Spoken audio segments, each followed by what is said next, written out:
Salut les mecs. Alors aujourd'hui, on va parler d'un phénomène rare. Les enfants ont presque paranormal. C'est le genre de truc qu'on devrait effectivement signaler à la mairie ou signaler au Vatican. Enfin, je veux dire, vous me connaissez les copains, je ne suis pas forcément un mec très positif. Je suis même un mec, oui, que l'on pourrait raisonnablement qualifier de légèrement aigri. Le genre de gars à voir le verre à moitié plein, avec quelqu'un qui a craché dedans. Mais aujourd'hui, pour vos beaux yeux, j'ai décidé de faire un effort. Aujourd'hui, les amis, je vais essayer de voir la lumière au bout de la médiocrité. Et je vais donc vous parler de ces auteurs, de ces réalisateurs, de ces écrivains, de ces créateurs, de ces scénaristes que je ne peux globalement pas blairer. Des gars que j'aime pas, voilà. Des gars que je déteste. Des gars avec lesquels, oui, j'ai un passif émotionnel.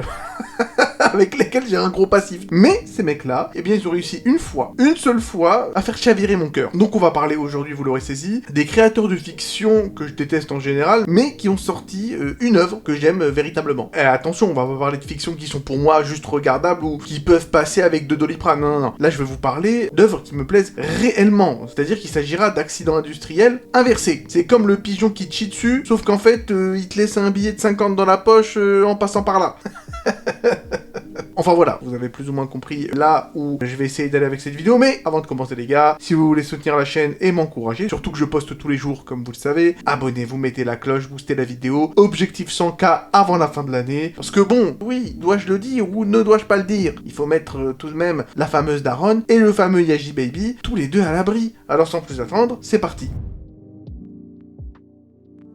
Alors en principe, c'est pas certain mais je dis bien en principe, j'ai déjà sorti une vidéo sur la catastrophe atomique qu'est la trilogie Equalizer, et il faut savoir que la trilogie Equalizer est dans cette vidéo, qu'elle soit sortie ou pas, je dis que Antoine Fuqua, puisqu'il n'est nul autre que le réalisateur de la trilogie Equalizer, j'ai justement révélé que c'était peut-être le réalisateur que je supporte le moins, en tout cas le réalisateur moderne que je supporte le moins, c'est-à-dire que je lui préfère encore Zack Snyder, et pourtant attention, Zack Snyder je lui ai quand même consacré plus d'1h30 de vidéo.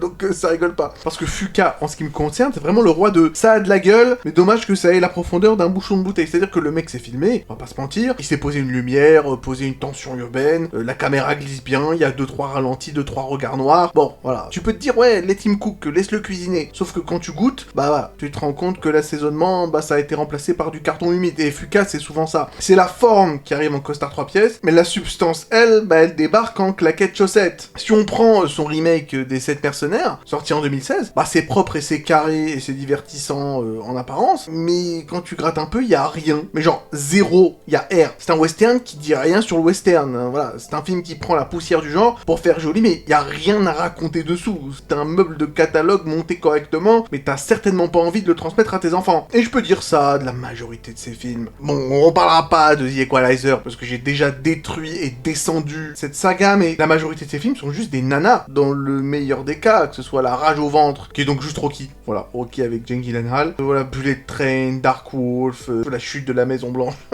En plus, c'est un film qui est sorti en x2. Voilà, pour ceux qui connaissent l'anecdote. Shooter tireur d'élite. Dans ces films, les méchants, voilà, c'est toujours soit les Russes, soit les mafieux italiens. C'est du zéro pointé. La majorité de ces films se regardent, s'oublient, et c'est un peu comme le sandwich triangle du cinéma, quoi. T'es content sur le moment, mais tu vomis juste après. Mais au milieu de cette filmographie, qui est vraiment médiocre dans le meilleur des cas, il y a Training Day. Et là, miracle, hein. Bon, déjà, j'ai sorti une vidéo sur Training Day, mais on sait pas ce qui s'est passé, voilà. Bref, en tout cas, c'est un truc de ouf.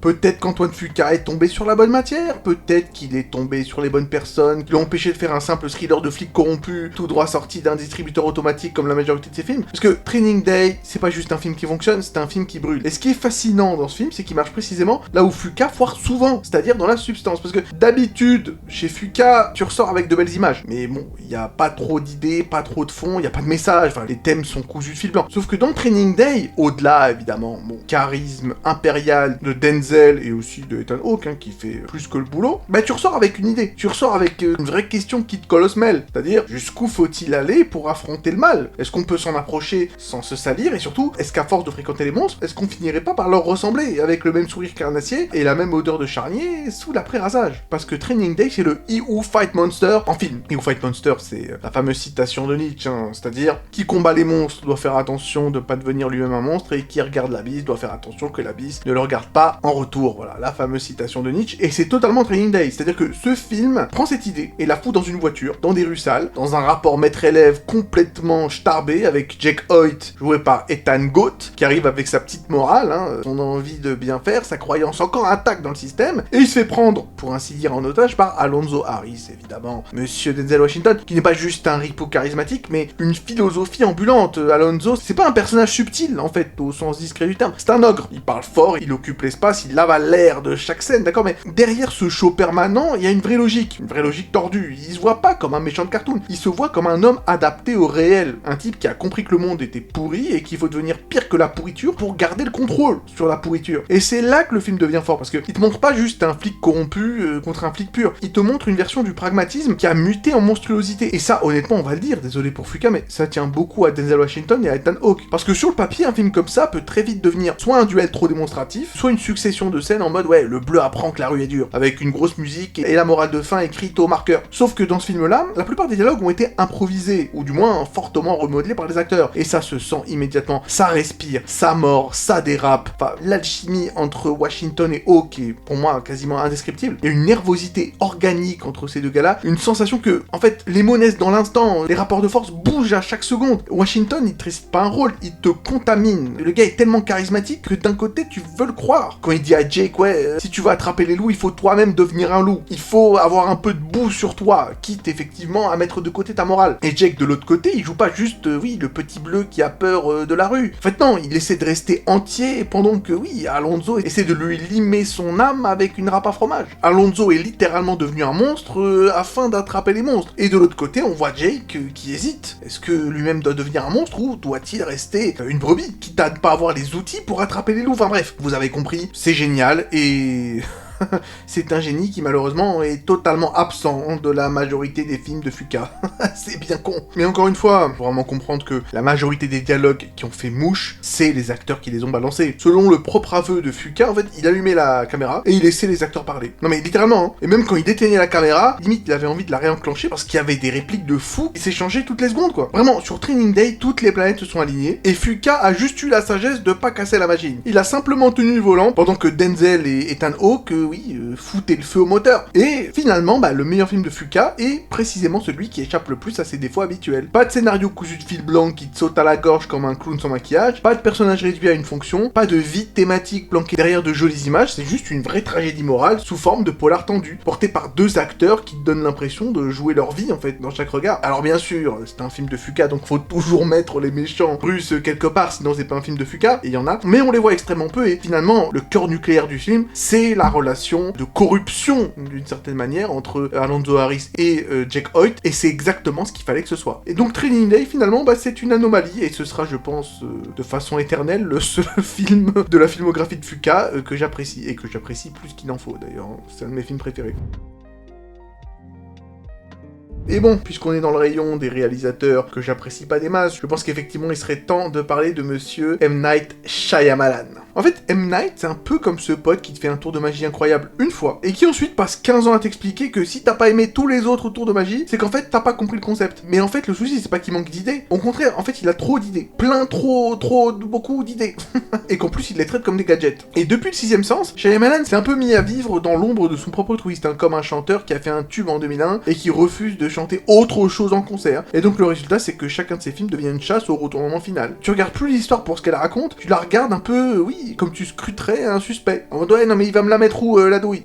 Et quand on est là, le suspense est déjà mort, enterré et recouvert d'un panneau travaux en cours. Bon, j'ai fait quand même pas mal de vidéos sur les films de Shyamalan, notamment Old et Trap, qui sont des bouses absolues. Je dis bien absolues, vraiment, des navets, même pas des nanars, des navets. Et je me suis arrêté là parce que la majorité des films de Shyamalan ont plus ou moins les mêmes défauts. C'est-à-dire que t'en critiques un, tu les critiques tous, notamment parce que les dialogues dans ces films, c'est catastrophique. C'est-à-dire que Shyamalan, quand il écrit ses dialogues, on dirait parfois un extraterrestre qui a appris le langage humain en regardant 3 pubs et un épisode de sitcom. Les personnages parlent vraiment bizarrement, avec des phrases qui sonnent creux, ou trop appuyées, ou juste pas humaines. Si on prend The Happening, par exemple, c'est un festival. Entre le fameux « What ?» répété comme un disque rayé et Mark Wahlberg qui discute avec des plantes comme s'il négociait un prêt immobilier, vraiment, t'as des moments lunaires où tu sais plus si tu regardes un thriller ou une parodie de parodie qui s'ignore. Et le pire, c'est que le film se prend très au sérieux, comme la majorité des films de Shyamalan d'ailleurs. Et c'est ça qui rend le truc presque fascinant. Cette capacité à viser l'attention et à atterrir dans le malaise comique, sans jamais s'en rendre compte. Je veux dire, il suffit juste de voir les champs contre champs et les zooms sur la tête de Josh Hartnett dans Trap pour comprendre que... voilà.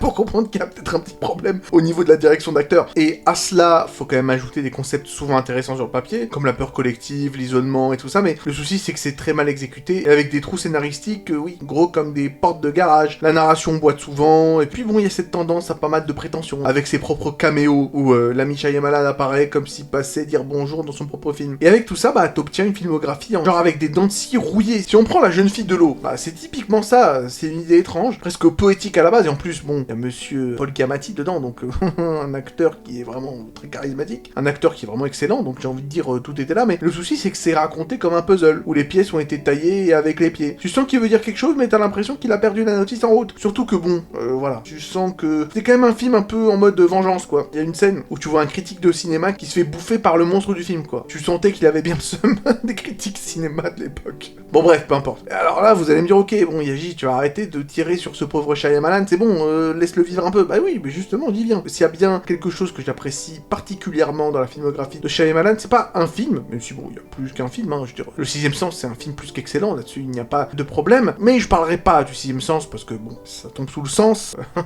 voilà, pour ne pas faire de calembour, mais on va parler de la trilogie Unbreakable, et là, d'un coup, bah, le mec redescend sur Terre. Là, on n'est plus dans des concepts perchés qui flottent à 2 mètres du sol, on n'est plus dans des twists qui hurlent, ouais, regardez-moi, je suis intelligent. On n'a plus vraiment de dialogue qui donne envie d'appeler un traducteur humain. Là, Shyamalan, avec cette trilogie, il a fait un truc presque révolutionnaire, je trouve qu'il s'est calmé. Surtout dans son premier film. Hein. Unbreakable, c'est vraiment l'anti-spectacle du film de super-héros. Y a pas de ville détruite toutes les 20 minutes en mode Zack Snyder. Y a pas de punchline qui fuse comme des confettis comme Joss Whedon et voilà, l'univers Marvel. Y a pas de héros qui découvre ses pouvoirs en faisant des backflips sur des murs comme le Spider-Man de Sam Raimi. Non, non, non. Là, c'est lent, c'est posé. En fait, c'est monotone, c'est presque banal. Et c'est précisément pour ça que ça marche. Parce qu'au lieu de te vendre un fantasme bruyant, bah, il te propose une hypothèse silencieuse. Et si les super-héros existaient vraiment, mais qu'ils étaient coincés dans des vies normales, avec des boulots, des problèmes de couple, des doutes, des silences, des moments gênants autour de la table du petit-déj. Et c'est exactement ce qu'est David Dunn, hein, joué par le regretté Bruce Willis. Le mec, c'est même pas un symbole d'espoir comme Superman, c'est juste un type fatigué. Il comprend pas ce qui lui arrive,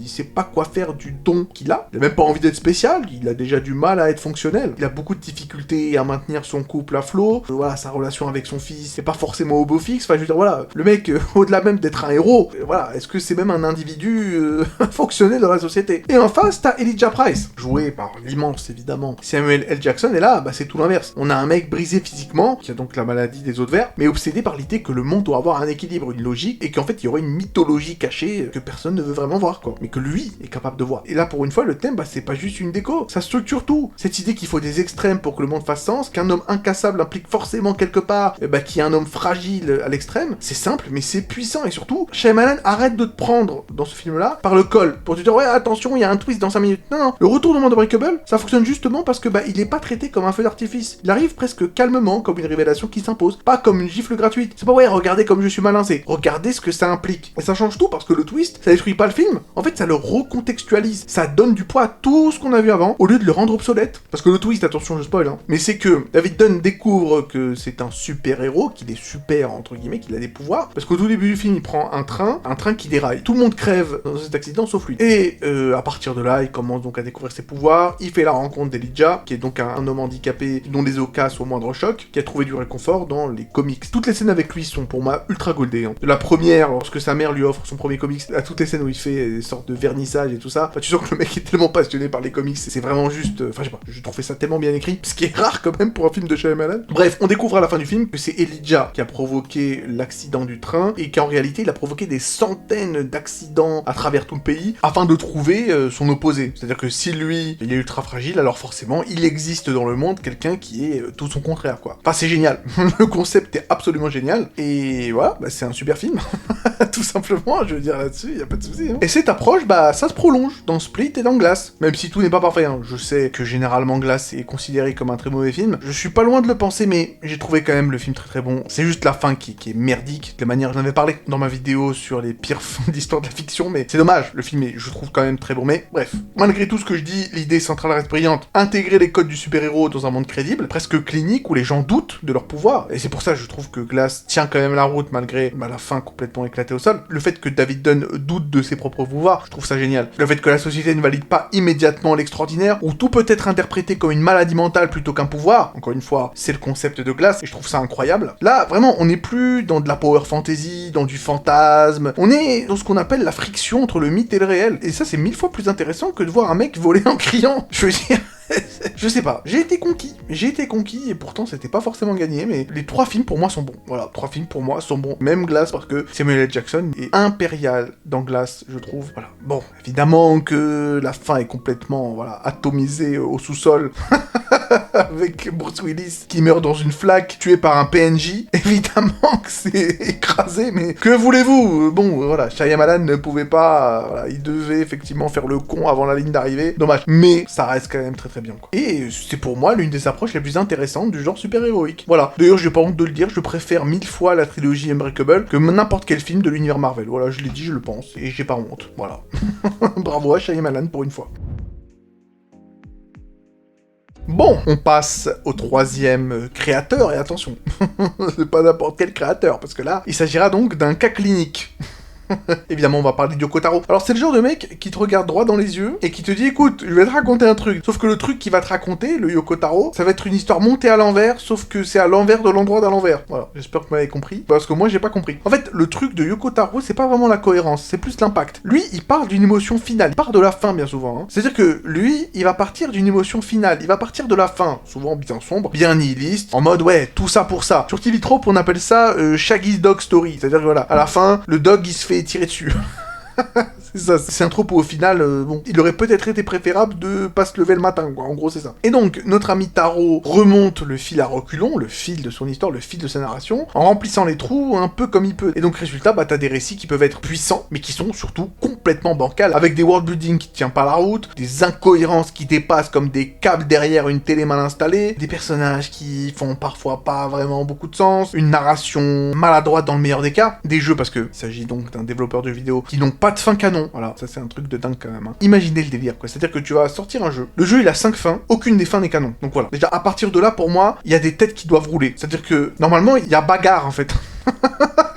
Je suis désolé, mais évidemment, je fais référence à Drakengard 3, mais normalement, là, il y a bagarre dans le studio de développement de jeux vidéo. Il y a forcément, à un moment donné, quelqu'un qui doit se prendre une golden dans la bouche.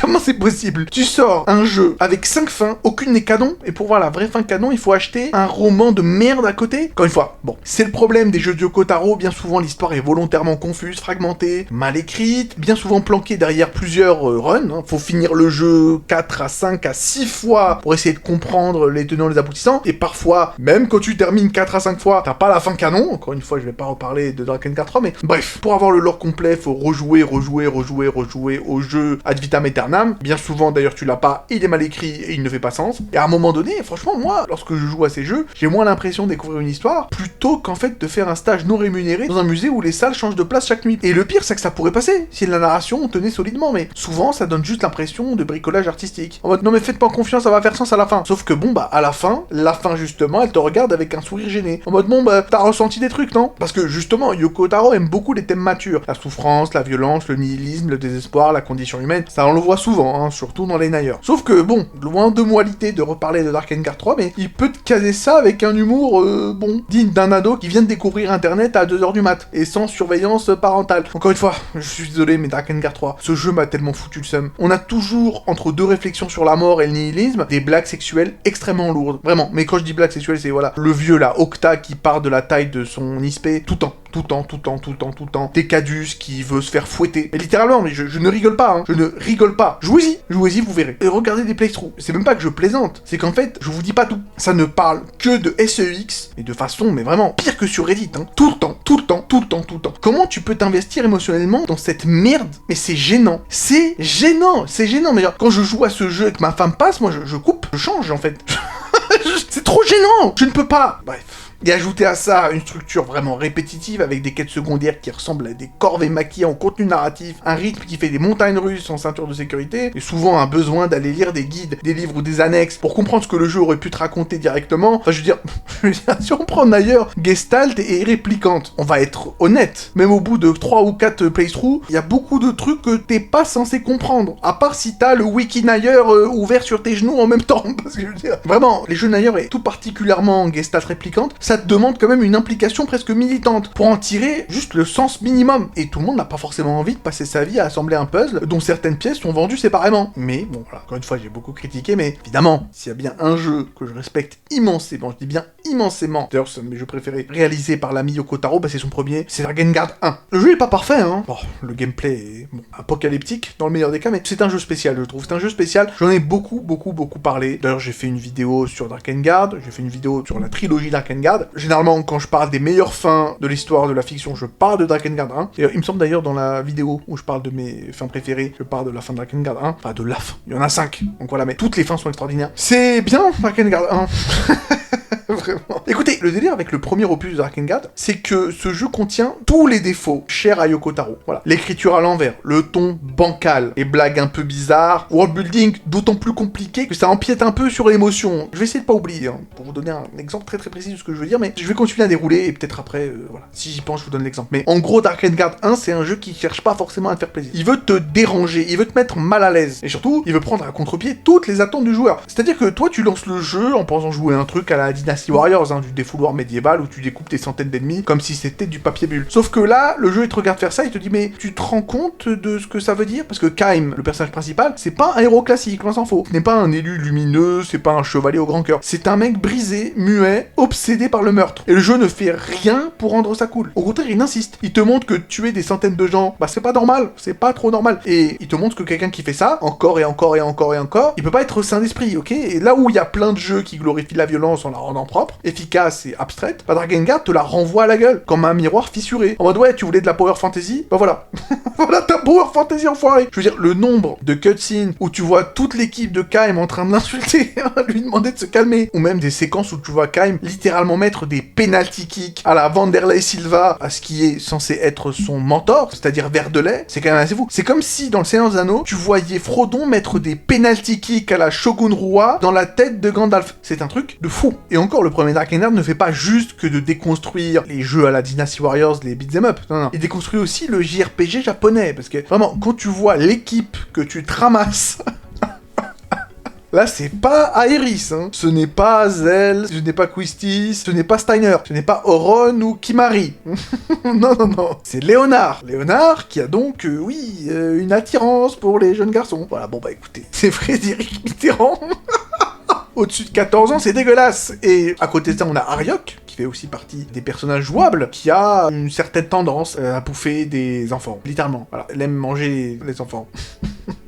Tu as ça dans ton équipe. Et à côté de ça, tu as Verdelais. Voilà, comme je l'ai dit, qui est donc le sage du groupe, hein, le vieux qui sait, comme dirait un ami. En fait, non, c'est pas trop le vieux qui sait, c'est plus le vieux dépassé. Voilà, qui tient debout par habitude. Et qui se prend des penalty kicks, comme je l'ai dit, par Kaim. C'est pas forcément le mec que tu vas respecter plus que ça. Et clairement, on n'est pas vraiment dans de la bande d'aventuriers charismatiques et inspirants. Non, non. Là, c'est plus une galerie de personnages dysfonctionnels, borderline, dérangeants. On parle quand même d'individus qui mangent des enfants. Je veux dire, c'est compliqué. Donc le jeu, il veut pas forcément que tu t'identifies à ces gens-là. Il veut plutôt qu'en fait, t'arrêtes de jouer à la console. En fait, le jeu veut que tu te demandes pourquoi tu continues à avancer avec cette bande de couilles de loup. Et même la structure répétitive, les combats qui reviennent sans cesse, le côté très laborieux du gameplay, bah ça participe à cette sensation d'usure. T'as pas l'impression d'être dans une aventure épique, t'as l'impression en fait d'être coincé dans une spirale, dans un genjutsu, une routine de violence qui se répète, qui se répète, qui se répète, qui s'alourdit, qui perd peu à peu toute notion de gloire. Et là où d'autres jeux te donnent vraiment l'impression de progresser, Drakengard en fait il te donne l'impression de t'enfoncer. Je sais pas si c'était vraiment voulu par Yoko Taro, je pense que les planètes se sont alignées. Et en plus de ça, les fins sont incroyables. Pour les fins de Drakengard, très honnêtement, j'ai pas superlatif. Je dirais que la seule fin qui est relativement bancale, je dirais que c'est peut-être la fin C, la troisième fin, où Kaim et Angelus se battent. Plus sur le concept, c'est vraiment super, c'est juste qu'en fait, dans l'exécution, c'est pas fou. Enfin, je veux dire, la première fin est vraiment sympa, la deuxième fin est terrifiante. Terrifiante. L'une des fins les plus eldritch que j'ai jamais vues de ma vie. Même Lovecraft, il se pisse dessus devant cette fin. La troisième, je l'ai dit, elle est pas folle. La quatrième, oh là, je vous assure, je crois que j'ai jamais ressenti un tel sentiment de désespoir. devant cette fin D, la 4ème fin, c'est waouh. Et vous savez quoi? On va en parler tout de suite. Tout à l'heure, je vous ai dit que parmi les nombreux problèmes, généralement, des jeux de Yoko Taro, en termes général, et donc aussi présent dans le premier Dark Knight, mais également présent dans Nier, Gestalt, Replicant, et aussi dans Nier Automata, c'est que le souci de world building, le fait que le monde soit mal construit, bien souvent, ça empiète sur l'appréciation de l'histoire. Et je trouve que cette 4ème fin, qui est pourtant vraiment titanesque, souffre de ce problème de world building. Je vais essayer de vous expliquer ça de manière très très simple. En gros, dans cette 4ème fin, le monde va être détruit, il y a une sorte de créature Lovecraftienne, qui s'appelle donc la Reine, qui va détruire le monde. L'un des membres de l'équipe de Kaim, qui est donc le petit serré, a fait un pacte avec un golem, parce que dans le monde de Drakengard, les humains peuvent faire des pactes avec des créatures. Kaim d'ailleurs a fait un pacte avec sa dragonne, avec Anjus, ce qui leur octroie des pouvoirs phénoménaux, mais en échange ils doivent donner quelque chose de précieux. Pour Kaim c'est sa voix, pour Léonard c'est ses yeux, pour Ariok c'est son utérus, et c'est pour ça qu'elle veut manger des enfants, parce qu'elle veut ressentir la sensation d'avoir des enfants dans son ventre, sauf que bon bah elle peut plus les avoir dans l'utérus, donc elle les aura dans son estomac,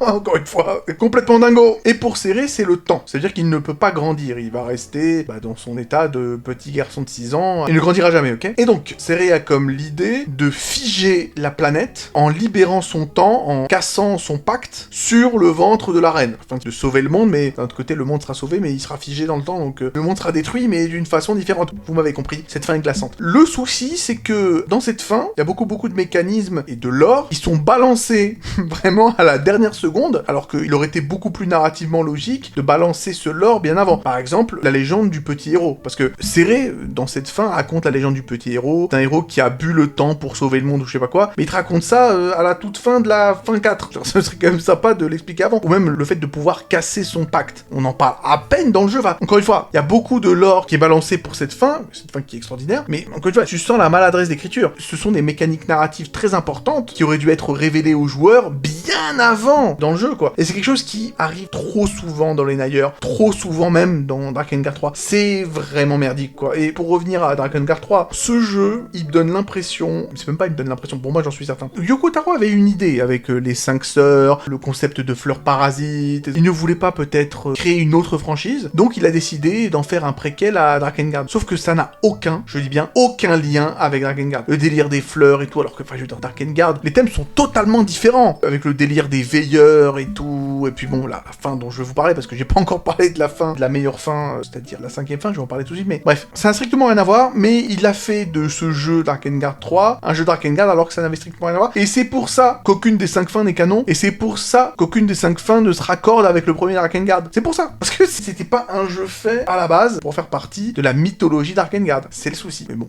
si ça avait été que ça le souci Drakengard 3, on n'en serait pas là. Bref, je vais arrêter de critiquer Yoko Taro, après tout, je suis là pour, pour lui donner ses fleurs, et je sais ce que je vais faire. La fin E de Drakengard est l'une des meilleures fins de l'histoire de la fiction, vous l'aurez compris. C'est une fin qui part complètement en vrille. C'est-à-dire que le jeu, qui jusque-là était du pur Dark Fantasy, décide de briser le 4ème mur, façon coup de masse sur ton crâne, et donc Angelus, le dragon, et Kaim débarquent à Tokyo. Ah voilà, sans prévenir, tout à fait. Oui, ils débarquent à Tokyo. T'as un truc à dire? T'es pas content? Bah les couilles.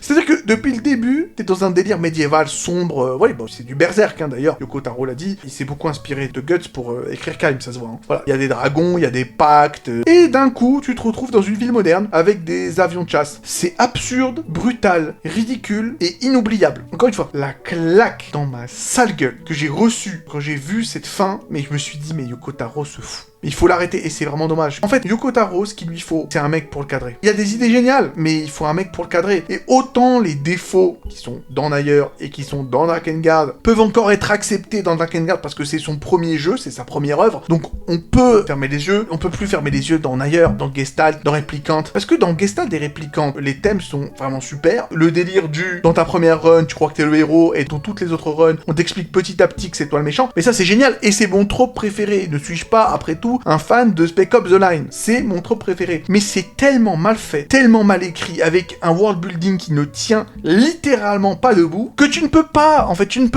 profiter. Vous savez quoi, je vais vous dire, l'un de mes aliments préférés, c'est la truffe. Je suis un gros fan de truffe. Mais écoutez les gars, si vous me mettez dans une assiette de la truffe, et à côté vous mettez un rat mort, je vais pas manger la truffe. Ou même si je la mange, je vais pas pouvoir la savourer. Parce qu'à côté, il y a un rat mort. Et c'est ça le problème. Si tu peux mettre mon trope préféré dans ton jeu, bon, bah, forcément, je vais jouer à ton jeu, et je vais en parler, parce que forcément je vais en parler, c'est mon trop préféré, le délire de ouais, finalement c'est toi le méchant depuis le début, mais c'est inconfortable, le jeu est mal écrit, il est mal monté, le scénario bien souvent n'a aucun sens, il y a des personnages qui puent la merde, c'est compliqué, et c'est ça Yoko Taro, c'est compliqué, c'est brillant par moments, mais c'est frustrant, c'est maladroit, le gars se sabote lui-même, il commence par la fin, et ensuite après il bricole pendant 40 heures pour revenir au début, voilà, écoutez, vous l'aurez compris, je suis passionné par les œuvres de Yoko Taro, et à chaque fois qu'il sortira un jeu ou quelque chose, j'irai regarder, parce que je suis intéressé, c'est comme Druckmann par exemple, c'est un mec que je respecte pas, d'accord, mais je dirais pas qu'il écrit bien, mais il y a certaines de ses idées, certains de ses concepts qui résonnent en moi, voilà, pour les mêmes raisons que Yoko Taro, le délire de ouais, finalement c'est toi le méchant depuis le début, c'est quelque chose que l'on voit dans le premier The Last of Us, et on le voit très très bien, et qu'on voit aussi dans The Last of Us Part 2, on le voit peut-être un peu moins bien, mais c'est des concepts qui m'intéressent. Donc, même si voilà, Yoko Taro m'a bien souvent déçu, je vais toujours regarder ce qu'il produit parce que ça m'intéresse. Et on va continuer les amis, avec un film avec un film d'un réalisateur que je ne supporte pas. La question c'est, est-ce que je préfère Fuqua ou Nolan? Ça c'est une bonne question ça. Non, je préfère Nolan quand même. Après Fuqua, il a fait Training Day. Mais Nolan, il a fait Memento. Pour moi c'est son film le plus honnête, le plus sale, le moins obsédé par sa propre intelligence. Et pourtant il est complexe, mais pourtant il y a une profondeur derrière la complexité et c'est ce que j'aime quoi. Alors l'histoire est simple, ou peut-être pas tant que ça. On a Leonard Shelby, donc un homme incapable de former de nouveaux souvenirs, d'accord? Et qui traque l'assassin de sa femme. Mais pour ne pas oublier, puisqu'il perd la mémoire toutes les 15 minutes, il tatoue des indices sur le corps et note tout sur des polaroïdes, d'accord? Et c'est une vie entière transformée en escape game cérébral. Et à la fin du film, ou plutôt au milieu du film, parce que le film est monté à l'envers, c'est un coup de poing philosophique. Léonard n'est pas en quête de vérité, il est en quête de sens. Et le sens, il le fabrique lui-même, comme un toxicomane du mensonge. Parce que il découvre qu'il a déjà retrouvé et tué le meurtrier de sa femme depuis bien longtemps. Mais il continue de se raconter une version différente, plus commode pour garder un but, en se disant qu'il doit encore tuer le vrai meurtrier de sa femme. Il est obligé de se réécrire sa propre quête en temps réel et en continu, en effaçant ce qui colle pas, justement parce que sinon c'est le vide. Comment vivre quand tu perds ta mémoire toutes les 15 minutes quoi? Et donc en clair, il est obligé de s'inventer un monstre à abattre pour ne pas affronter le vide quoi. C'est du génie pur, pas de twist spectaculaire, pas de morale à deux balles, juste une vérité ignoble. La vengeance, c'est pas une fin, c'est une drogue de survie. Et Léonard, il en est accro. C'est pas un héros amnésique, c'est un junkie existentiel qui préfère souffrir dans une illusion que de guérir dans le néant quoi. Et c'est là que Nolan pour une fois touche au vrai tragique. Voilà. Ça ne lui arrivera plus jamais dans sa carrière, mais c'est bien. On n'est pas dans de la grandiloquence de ces blockbusters ridicule, pas dans ses discours pompeux, ouais, le temps c'est une boucle ou je sais pas quoi, et pas dans sa complexité de merde qui n'a aucun sens comme dans Tenet, où le film ne fait aucun sens, n'a ni queue ni tête, où les personnages n'ont même pas de développement parce que voilà, le personnage principal s'appelle le protagoniste. C'est pour vous dire à quel point, voilà, là il n'est même pas question de développer des personnages ou de leur donner une psychologie, non, il s'appelle le protagoniste, voilà. C'est juste un concept et de la complexité juste pour qu'il puisse se mousser quoi. C'est tout ce que c'est. Là on est dans quelque chose vraiment de très intéressant, une autopsie morale, toujours dans l'un de mes tropes préférés, c'est-à-dire voilà, le personnage principal qui est un monstre depuis le début. Voilà, écoutez, on peut me critiquer, on peut dire que je suis aigri, mais je suis quelqu'un quand même d'assez cohérent. Là-dessus, je n'en démordrai pas. Et c'est assez tragique parce que, un peu comme Léonard, on veut aussi croire que nos obsessions ont un sens. Et finalement, le mec est perdu, mais il préfère être perdu et croire qu'il avance quand même, quoi. Et voilà, Memento pour moi, c'est un peu le film anti-Nolan de la filmographie de Nolan, en fait. C'est pas un puzzle à résoudre, c'est juste un miroir à regarder. Et le reflet qu'il renvoie, c'est le reflet d'un monstre, mais un monstre particulièrement humain. C'est ça que j'apprécie. J'aime beaucoup ce film, voilà, tout simplement. Et d'ailleurs, c'est le seul film de Nolan que j'apprécie. Bon, allez, on va continuer, parce que c'est pas la fin. Je déteste certainement 90% des choses sur cette planète. Il est vrai. Mais il y a quand même un bon 10%. Enfin, je veux dire, écoutez, faire plusieurs heures de vidéos pour parler des trucs qu'on aime, ça veut dire que forcément, il y a des trucs que j'aime, non? Bon, bref, parlons un peu d'impitoyable. En plus, en vérité, moi, Clint Eastwood, c'est un acteur évidemment que j'aime beaucoup, enfin, bon, en tant que fan de western spaghetti, je ne peux pas aller autre part. Donc, d'aimer ce gars-là, mais en général, ces films, je les trouve pas si fous que ça, bien soou hein. Million de Dollar Baby. Bon, peut-être qu'un jour, je parlerai de Million de Dollar Baby. Million de Dollar Baby, je trouve que le film est vraiment, évidemment, extraordinaire.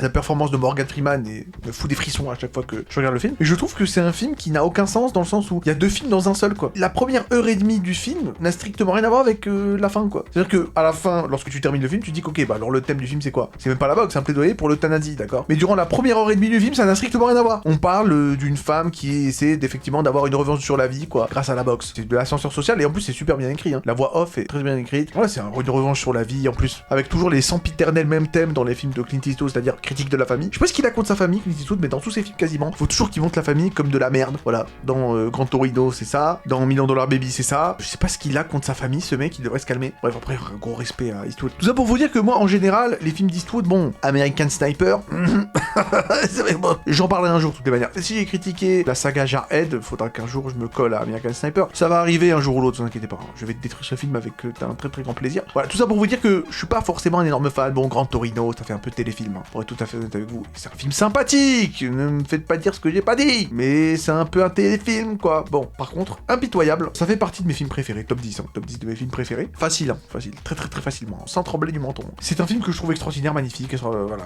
Je pourrais vous parler 3 heures de ce film tellement je l'aime d'amour. C'est un film que j'aime immensément. Bon, je vais vous en parler et ensuite après, je vais vous dire pourquoi je l'aime tant que ça, parce que, bref, commençons par le commencement. Donc, il est sorti en 92, et on a donc Clint Eastwood qui réalise son propre procès, d'accord? Puisqu'il joue William Munny, ancien tueur repenti, qui est devenu un fermier miteux, parce que bon, William Munny, on comprend plus ou moins que, bon, une version vieille et à la retraite de Blondin, voilà, de l'homme sans nom, de la trilogie de Léoné. Je reprendrai ce fil un peu plus tard dans mon explication, bref, en tout cas, on continue avec le scénario. Il veut juste nourrir ses gosses, mais bon, sa femme est morte il y a quelques années, et comme l'Amérique, voilà, ne laisse jamais ses fantômes tranquilles, il reprend son revolver pour une dernière chasse à la prime, venger une prostituée qui s'est faite mutiler, d'accord? Et où on sent le barreau d'honneur. Sauf qu'en réalité, en fait, c'est une mise à mort du western américain lui-même, quoi. Parce qu'Impitoyable, c'est pas un film de cow-boy, c'est une autopsie morale des films de cow-boy. Chaque balle tirée pèse une tonne, chaque mort est lente, maladroite et sale. Le film t'explique sans prêcher que le courage, l'honneur et la virilité de l'Ouest, bah tout ça c'est du marketing. Tout ce qu'on a, c'est juste des mecs ivres qui tuent, vraiment, qui savent pas viser, qui sont tous des alcooliques, qui vont descendre des mecs alors qu'ils sont en train de chier aux toilettes. Et encore, je vous parle de ça, vous vous dites ok, c'est un film comique, non mais pas du tout, pas du tout. Quand le kid tue le gars alors qu'il est en train de déféquer dans les toilettes, mais c'est une des morts les plus tragiques de la fiction, non mais vraiment quoi. Ce petit gamin, ce gosse, le kid, qui depuis le début du film, tu ouais, moi j'ai tué 13 hommes, je suis trop fort, nanani, nanana. Il a jamais tué personne évidemment, il tue quelqu'un et il se rend compte qu'il a fait cesser une existence juste en appuyant sur une gâchette quoi. Cette réalité terrible s'abat sur lui et tu le vois en train de se bourrer la gueule parce qu'il n'arrive plus à vivre avec lui-même. On parle quand même d'un film qui est censé appartenir au genre western, un genre où voilà, ça tire dans tous les sens, il y a des morts toutes les 10 secondes, les Indiens et tout se font descendre, voilà. C'est extraordinaire, c'est une leçon de cinéma en forme d'enterrement quoi. Et Munny, qui avait juré de ne plus tuer, bah il redevient la bête à la toute fin du film. Et quand son ami Ned, encore une fois superbement joué par Monsieur Morgan Freeman, qui est donc torturé et exécuté, bah il reprend les armes, il revient en enfer et il abat tout le monde. Et le shérif évidemment, Gene Hackman, qui est colossal, un des meilleurs antagonistes de l'histoire de la fiction. Qu'est-ce qu'il est stylé!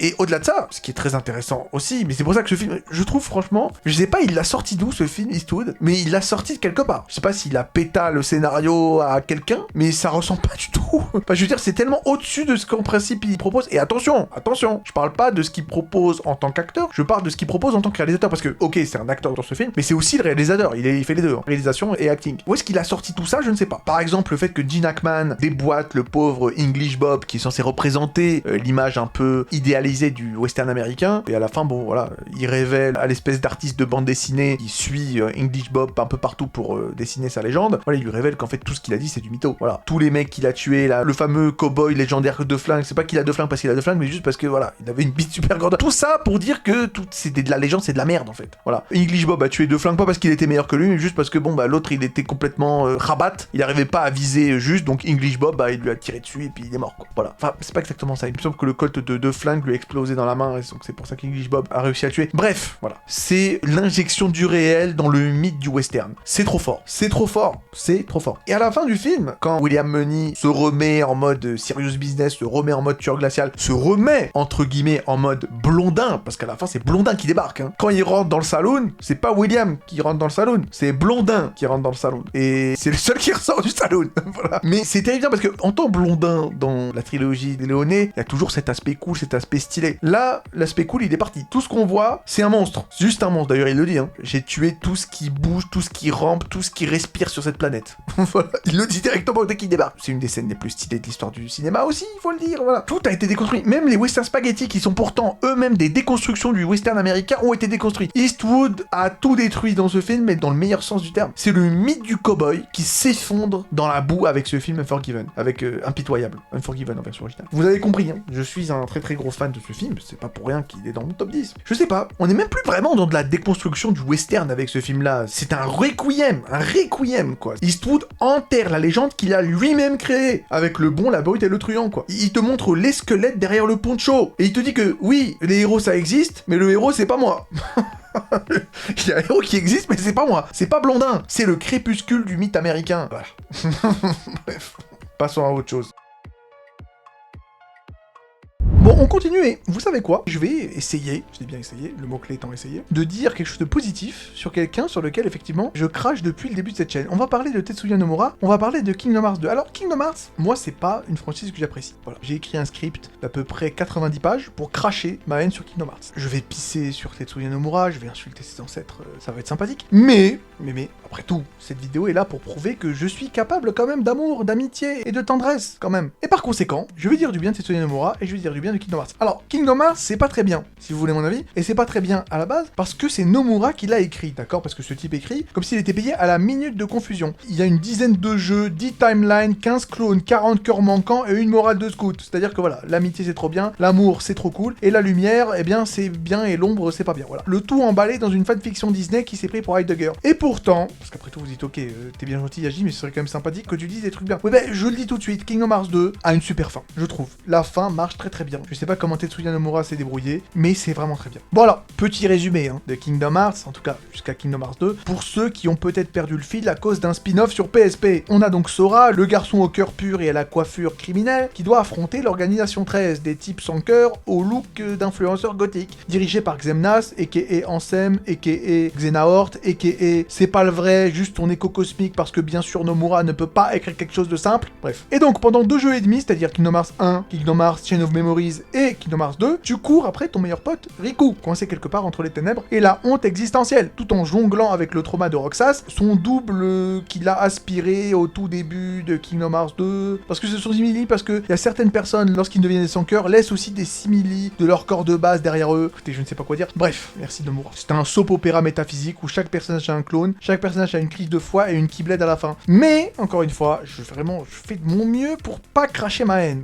Restons positifs. Yaji, tu vas y arriver. Ok, le jeu se termine donc à Illusiopolis, ou The World That Never Was, en version américaine. Un endroit tellement blindé de cutscenes que tu peux pas faire 3 pas sans déclencher un drame et une cutscene. Dans ce truc-là, tous les 2 pas, il y a une cutscene qui se déclenche. Voilà. Mais pour une fois, et là, je vais enfin pouvoir dire quelque chose de positif sur ce jeu, ce trop-plein marche. Parce que c'était le moment où il fallait le faire. En fait, Kingdom Hearts 2, même s'il y a écrit 2, techniquement c'est la fin d'une trilogie, parce qu'il y a Kingdom Hearts 1, Kingdom Hearts Chain of Memories et Kingdom Hearts 2. Parce que la majorité des questions qu'on se posait dans le premier Kingdom Hearts et dans Chain of Memories trouvent leur réponse dans Kingdom Hearts 2, pas dans Kingdom Hearts 3. Finalement, Kingdom Hearts 3, c'est un opus dont on aurait pu se passer. Et à plus d'un chef. J'en parlerai d'ailleurs dans ma vidéo sur Kingdom Hearts. Et le truc, c'est que toutes ces cutscenes, il y en a des milliards dans le dernier monde, eh ben elles sont bienvenues, je trouve. Parce qu'il fallait trop boucler de trucs. Il y avait trop de sous-intrigues, d'intrigues à terminer. Il y en avait trop. Et il fallait le faire entre les identités multiples, les trahisons, les fantômes, les copains perdus. Il fallait tout boucler pour arriver à une fin satisfaisante, et c'est exactement ce que le jeu a fait. En plus, au-delà de ça, il y a un boss rush ultra épique, on se tape contre tous les mecs restants de l'organisation 13, que ce soit Sykes, que ce soit Xigbar, que ce soit Luxor, voilà. Les combats sont ultra stylés, les mécaniques sont vraiment sympas, les musiques sont grandioses, il y a vraiment beaucoup de montées émotionnelles à faire trembler le Kingdom Hearts, lui-même, et franchement, même la niaiserie devient tolérable, alors que pourtant, la niaiserie dans Kingdom Hearts, pour moi, c'est insupportable, avec le oui, croyez en vous, on est amis, we are friends, voilà, Nakama, bon, c'est insupportable. Mais là, je trouve que ça peut supporter, parce qu'on est au bout de la mouscaille. On a tellement galéré sur 3 jeux différents que c'était le moment de balancer les violons, quoi. Par exemple, quand à la toute fin, Riku dit à Sora, lorsqu'ils sont coincés dans le monde des ténèbres, quand il dit que lui-même Riku est meilleur que Sora, parce que lui, il a Sora comme ami, voilà, je crois qu'il dit un truc comme ça. T'as envie de soupirer, mais tu fermes ta gueule. Parce que ce con de Riku, on le cherche depuis 3 jeux. Et quand Sora s'effondre en larmes en le retrouvant, bon, même si au moment où il le retrouve, Riku à la tête d'Ansem, pourquoi on s'en bat les couilles? N'a aucun sens, encore une fois. Un clone de clone, mais bref. En tout cas, quand Sora le voit et se met à chialer, mais tu dis oui, chiale, enfoiré, c'est le pu qui sort. Pleure. Parce que oui, ça fait 3 jeux qu'on court derrière cet enfoiré. Et Nomura, d'habitude, qui nous noie sous des métaphores sur la lumière et sur l'amitié, sur l'amour à la puissance 1000, bah là, pour une fois, ça les mérite. C'était le moment de balancer tout ça, putain. Parce que tout ce cirque, toute cette gravité, elle sert enfin à quelque chose. Le jeu ne te vend pas un concept, il te donne une conclusion. Tout ce que t'as subi pendant 3 opus, les clones, les doubles, les monologues abscons, The Door of Darkness, là, de Mickey, là, tout ça, ça trouve enfin sa place, son rythme, son émotion. C'est kitsch. c'est surjoué, c'est beaucoup trop niais et cuculapraline, et c'est saturé de symbolisme lumineux, mais ça tombe juste pour une fois. Et à la fin, quand la musique monte lors du dernier combat de Sora et Riku versus Xemnas, dans un espèce de déluge cosmique, bah franchement là le pathos c'est plus un gadget, c'est la récompense. Le combat est magnifique, les musiques sont extraordinaires. Alors oui, Nomura c'est un malade du trop-plein, qui bien souvent raconte des histoires ultra compliquées pour éviter de s'avouer à lui-même que ces histoires en fait sont extrêmement simples et n'ont rien à dire. Bah pour une fois, eh bien il a fini par viser juste. Il a transformé la surenchère en catharsis. Et je dirais que c'est le seul moment de sa carrière où sa connerie devient sublime. Voilà, tout simplement. J'ai beaucoup aimé la fin de Kingdom Hearts 2. D'ailleurs, j'en parlerai dans ma vidéo sur Kingdom Hearts. Bon, les gars, si vous voulez, je vous le dis, je vous le dis comme je le pense. Si vous voulez vraiment que je fasse plus de vidéos positives où je dis des trucs bien, vous savez quoi faire. Vous savez quoi faire. Like, la cloche, l'abonnement, le petit commentaire. Voilà, vous savez quoi faire. La balle est dans votre camp. Prenez soin de vous et à la prochaine.